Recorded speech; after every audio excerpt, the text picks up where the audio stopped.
welcome to the Deep Dive.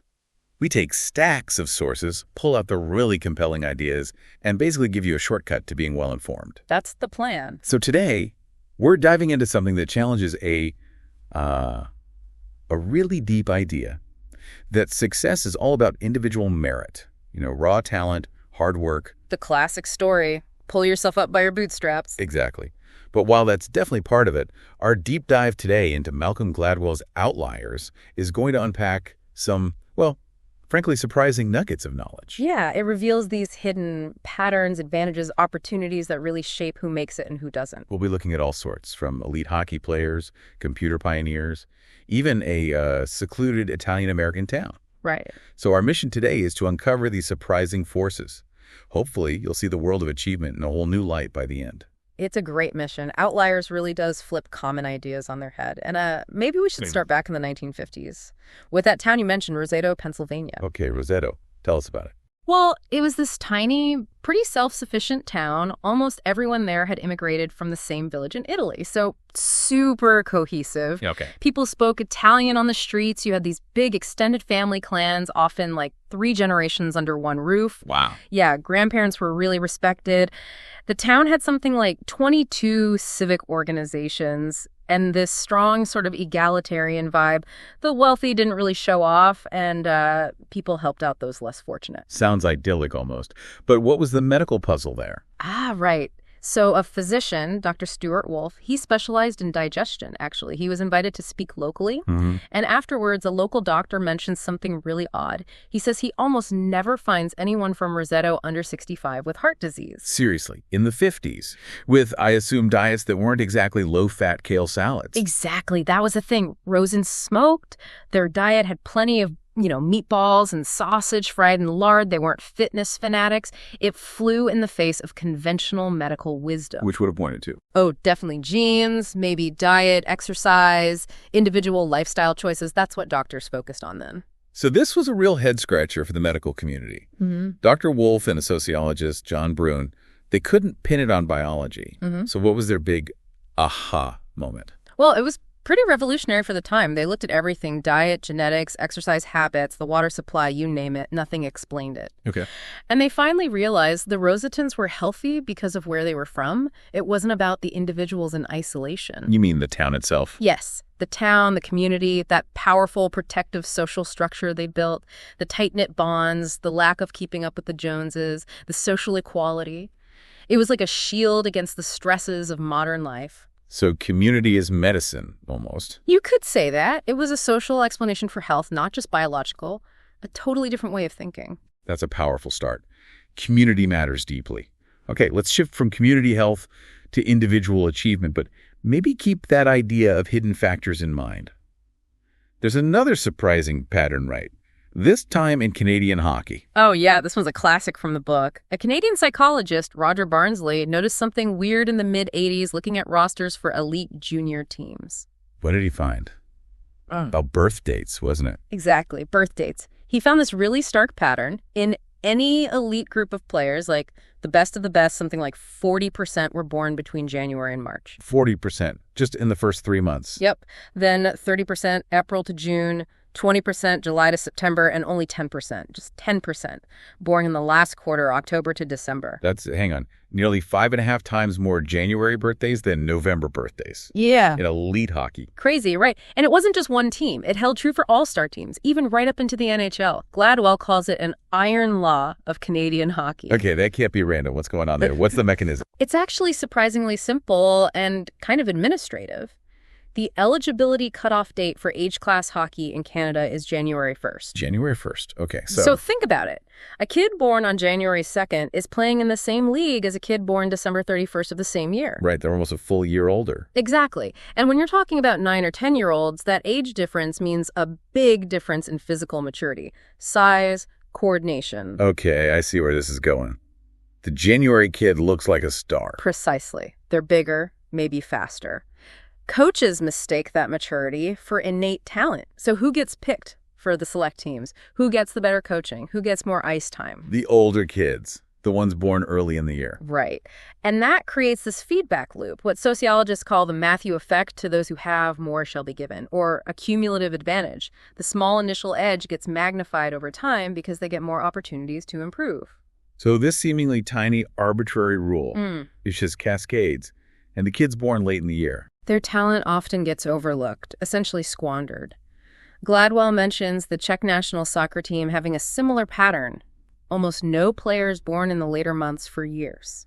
Their potential just wasn't nurtured in the same way. It's kind of maddening, isn't it? Yeah. Talent being wasted because of birth month. And this isn't just sports, is it? This bias pops up elsewhere. Oh, absolutely. Education is a big one. Some fascinating research by economists Bedard and Dewey looked at standardized test scores, the TIMSS test for math and science. Among fourth graders, the oldest kids in the grade, the ones with birthdays just after the school cutoff date, scored way better, between 4 and 12 percentile points higher than the youngest kids in the same grade. Wow, that's significant. And does it last? It seems to. That advantage persists. They even found that the youngest group in a class are underrepresented in four-year colleges by about 11 or 12%. Teachers probably unconsciously confuse that maturity with ability. So they get streamed into the gifted groups early on. And the advantage just keeps building year after year. Man, your birth month might be way more important than you think. I guess my January birthday wasn't just about bad weather parties. Seems like it gave you a bit of a hidden edge, perhaps. Interestingly, the book notes Denmark seems to avoid this problem. They have a national policy, no ability grouping until age 10. They let maturity differences even out first. Smart. So the big nugget here is how arbitrary cutoffs, combined with how we perceive ability early on, create these huge cumulative advantages and disadvantage others. It's not just about effort. Not at all. Timing and structure play a massive role. Okay, let's talk about another famous idea from Outliers. The 10,000-hour rule. The idea that you need about 10,000 hours of practice to achieve true mastery. Right, the magic number for expertise. We often think of people like Bill Joy or Bill Gates as just, born geniuses. But their stories are actually perfect examples of hitting that 10,000 hours and, more importantly, the extraordinary opportunities that let them do it. Exactly. Let's take Bill Joy, co-founder of Sun Microsystems, sometimes called the Edison of the Internet. Brilliant guy, no doubt.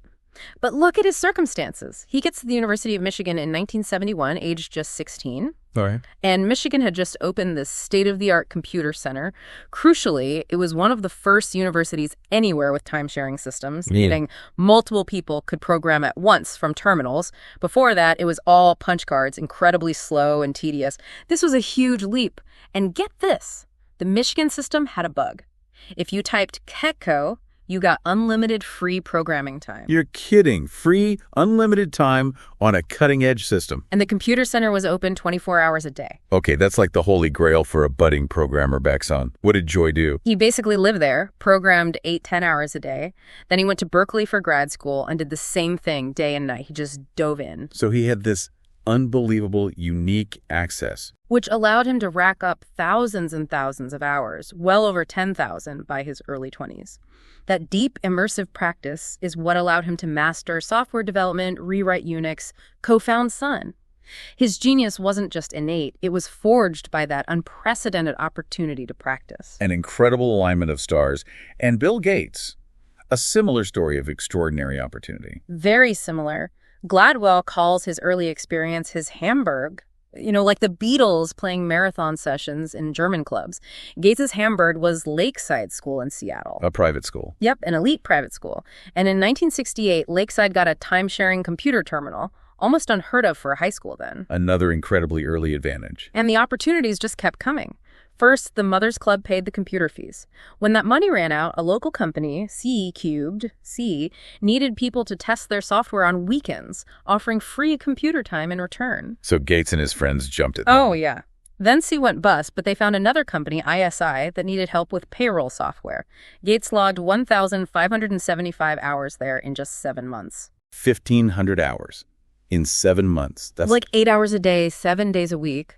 Then another company, TRW, needed specialized programmers. So opportunity after opportunity just fell into his lap, essentially, all giving him more time. Exactly. Extra time to practice. By the time he dropped out of Harvard to start Microsoft, he was so far beyond 10,000 hours, it wasn't even funny. Nobody else his age had anything close to that level of experience. It really drives home that 10,000 hours isn't just about willpower. Not at all. It's an enormous amount of time. You almost always need parental support, or not being in poverty, or access to special programs, or, like in these cases, just this unbelievable string of lucky breaks and extraordinary opportunities. So the nugget, genius isn't just born, it's made. But you need the chance to make it, the opportunity to put in those hours. Precisely. Opportunity is key. Okay, let's shift again to maybe the most subtle but powerful factor, cultural legacies. How the world our ancestors came from shapes us in unexpected ways. We can start with Joe Flom, the famous lawyer. His story looks like classic rags to riches. It does on the surface. Poor kid, Jewish immigrant parents, Depression era, becomes this titan of corporate law. But as Gladwell shows, it's way more complex. There were hidden advantages baked into his background. Like what? He faced discrimination, didn't he? He did, and ironically, that was key. Back then, the big, powerful white shoe law firms in New York, the establishment firms, were very waspy. They wouldn't hire Jewish lawyers like Flom. Okay, so that's a disadvantage. Initially, yes. But these establishment firms also looked down on certain kinds of law, things like litigation and especially hostile takeovers. They thought it was unseemly. Below them. So the firms that would hire lawyers like Flom. Exactly. Firms like Skadden Arps, where Flom ended up, they took the work the white shoe firms wouldn't touch. So for like 20 years, they specialized in hostile takeovers and corporate litigation. They got really, really good at it. And then the 1970s hit, and the whole corporate world changed. Mergers and acquisitions exploded. Hostile takeovers became commonplace, even prestigious. And who were the experts? Flom and his colleagues. They've been practicing for decades in a field that suddenly became central. Bingo. Discrimination channeled them into a niche that later became incredibly lucrative. Their apparent disadvantage became a massive advantage. Wow. That's counterintuitive. Were there other factors? Yeah, a couple more really interesting ones. One was demographics. Flom was born in 1923. He and many other highly successful Jewish lawyers of that era, like the founders of Wachtell Lipton, were born in the 1930s. Why does that matter? Because birth rates during the Depression were incredibly low. They were part of a much smaller generation. Meaning less competition? Less competition for good schools, smaller class sizes, potentially better resources in those schools.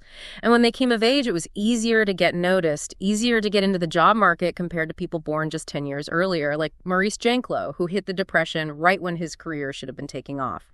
Flom's generation had this demographic luck. Okay, discrimination turned advantage, demographic luck.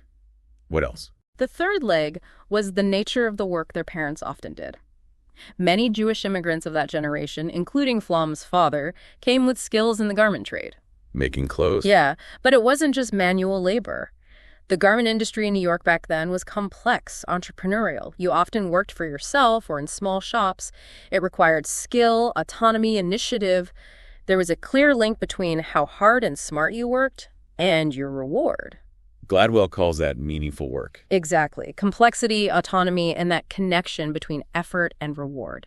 These parents learn lessons about entrepreneurship, about navigating complex systems, about the value of intellectual work. And they pass those values, that mindset, down to their children. It was like a cultural boot camp for the profession. So these layers, historical bias, demographics, the cultural legacy of meaningful work, all combine to give someone like Flom a hidden edge. It's a much richer story than just he worked hard. Definitely.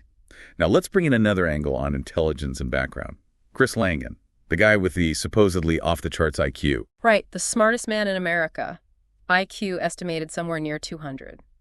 Reading advanced physics and math as a teenager, acing the SAT while half asleep, pure analytical genius, it seems. But Outliers contrasts him with someone like Robert Oppenheimer, the physicist who led the Manhattan Project. Why? To illustrate the limits of raw IQ, Terman's famous study, which tracked high IQ kids called termites for decades, found something crucial.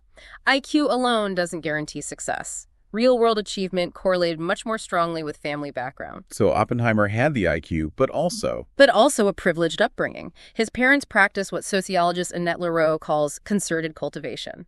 They actively fostered his talents, taught him how to interact with authority figures, how to negotiate, how to advocate for himself. He learned practical intelligence. social savvy, basically, knowing how the world works. Exactly. Knowing how to talk your way into things, how to persuade people, how to navigate institutions. Langan, on the other hand, grew up in poverty and chaos. He learned distrust of authority, self-reliance, sure, but he never acquired that practical intelligence. And that held him back. Massively. Gladwell describes it as a crippling handicap. Langan couldn't navigate the university system. He clashed with professors. He couldn't make the system work for him despite his incredible mind. So Terman's study basically showed that a lot of genius goes to waste. High IQ kids from disadvantaged backgrounds often ended up in very ordinary jobs. Their potential was squandered, not because they weren't smart enough, but because they lacked the practical intelligence and the opportunities that often come with a more privileged background. Another sobering example of hidden factors. Okay, cultural legacies can even impact life or death situations, right? Like the Korean Air story. Oh, absolutely. For a period in the 80s and 90s, Korean Air had a truly terrible safety record. Lots of crashes. Much worse than other major airlines. But it wasn't the planes or the pilot's technical skills. Nope. Investigations pointed again and again to errors of teamwork and communication in the cockpit. Communication. How does culture affect it? It relates to something called the Power Distance Index, or PDI, developed by Geert Hofstede. It measures how much a culture accepts and expects hierarchy and inequality. Okay. Korea has a very high PDI. There is a strong deference to authority to superiors. In the cockpit, this meant co-pilots and flight engineers often used mitigated speech when talking to the captain. Mitigated speech, meaning? Downplaying concerns, being indirect, hinting instead of stating things clearly, because directly challenging or correcting the captain would be deeply disrespectful in that cultural context. I can see how that would be disastrous in an emergency. Absolutely deadly. Gladwell uses the example of Avianca Flight 052, a Colombian flight, Colombia also has high PDI, that crashed in New York. The co-pilot kept using mitigated speech about their low fuel state. The New York air traffic controllers, coming from a low PDI culture, just didn't pick up on the urgency. They heard the words, but missed the culturally encoded deference. Terrifying. Yeah. So how did Korean Air fix this fundamental cultural problem? They brought in an outsider, David Greenberg from Delta, in 2000. He evaluated everything and made a really radical change. He mandated that English become the official language used in the cockpit. English. Why English? Because for the Korean pilots, speaking English was like adopting an alternate identity. English doesn't have the same built-in levels of deference and hierarchy that Korean does. Speaking English freed the co-pilots to be more assertive, to challenge the captain directly if needed, without the same cultural baggage of disrespect. So changing the language broke the cultural communication barrier. Pretty much. It allowed for clearer, more direct communication, transformed their teamwork, and their safety record improved dramatically. It's an incredible example of tackling a cultural legacy head-on. Wow. Okay, one last really surprising cultural legacy. Rice paddies and math ability. How on earth are those connected? It sounds bizarre, right? But Gladwell argues there's a deep connection rooted in the nature of traditional Asian wet rice farming. Wet rice farming, how is that different? Compared to, say, Western wheat or corn farming, traditional wet rice cultivation is incredibly skill-oriented and labor-intensive. You're working tiny, intricate paddies, managing water levels precisely, transplanting seedlings by hand. It requires enormous diligence, precision, and persistence. We're talking maybe 3,000 hours of work per year per farmer. 3,000 hours? That's huge. Massive. But crucially, it's also meaningful work. There's a direct link between effort and reward. The harder and smarter you work your little paddy, the more rice you get. It's complex, it's autonomous, you're in control. Okay, so it fosters certain traits. Exactly. Persistence, diligence, a willingness to work incredibly hard on complex tasks. Gladwell points to Chinese proverbs about hard work, like, no one who can rise before dawn 360 days a year fails to make his family rich. This cultural emphasis on effort gets passed down. And the connection to math. The argument is that doing well in math, especially complex math, also requires persistence. It requires sitting with a problem, trying different approaches, not giving up easily. He uses the example of a student named Renee who spent 22 minutes working through a single, tricky algebra problem until she got it. Whereas many might give up after a minute or two. Right. And that willingness to persist, Gladwell suggests, is a cultural inheritance from things like rice farming. He points to the TIMSS study again. Remember the long, tedious questionnaire the students had to fill out? Yeah. The researchers found an almost perfect correlation. The countries whose students were most willing to diligently complete the entire questionnaire were also the countries that scored highest in math. And those countries were? Singapore, South Korea, China, Taiwan, Hong Kong, Japan, all societies with a legacy of wet rice agriculture. So the idea is that Asian math prowess isn't necessarily innate ability, but a culturally ingrained habit of persistence and hard work. That's the argument. A cultural legacy that values effort and persistence translates directly into an advantage in subjects like mathematics that reward those very traits. Mind blown. Okay, let's bring this home. How can we apply these insights?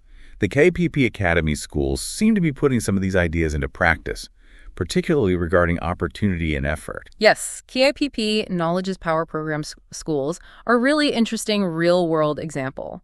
They primarily serve disadvantaged students, and they tackle a key problem identified by sociologist Carl Alexander, the summer learning gap. Thanks, that. Alexander tracked students' learning over many years. He found that kids from wealthier backgrounds actually gain skills over the summer. They go to camps, museums, they're read to, engage in stimulating activities. It's that concerted cultivation again. While kids from poor backgrounds Often lose ground over the summer. They don't have access to the same enrichment activities. So the achievement gap between rich and poor kids isn't mainly because schools are failing during the school year. It's because of what happens outside of school, especially during the summer. So how does KPP address that out-of-school gap? Their approach is basically to extend the school environment, to provide more learning time to compensate for the lack of enrichment opportunities outside of school. It's a bargain, as Gladwell puts it. Meaning longer school days? Much longer, typically 7:30 a.m. to 5 p.m., plus classes on Saturdays and extended instruction over the summer break. They provide something like 50 to 60% more learning time than typical public schools. Wow. That's intense. It is. Gladwell profiles a key IPP student named Marita, and her schedule is just grueling. Wake up at 5:45 a.m., school all day, homework often until 10:30 p.m. or later. It's an incredible amount of effort. But it's a trade-off for Opportunity. The chance to gain the skills and knowledge that kids in more privileged circumstances might get more easily.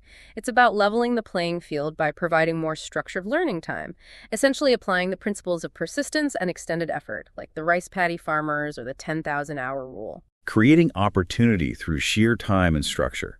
It really shows how culture, opportunity, and effort are all tangled up, from your city's history to ancient proverbs.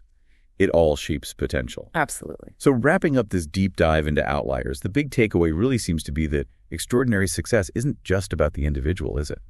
Not even close. It's deeply grounded in a web of advantages and inheritances, as Gladwell says. Some are deserved, sure, but many are accidental lucky breaks, the result of history or culture, but all critical. The Rosado effect, the luck of being born in January for a hockey player, being in the right place for a tech revolution, having parents who practice meaningful work. Exactly. And if we understand these hidden advantages, these structural factors, these cultural legacies, it really makes you think. How so? Well, what if we as a society decided to consciously try and extend those kinds of opportunities more broadly?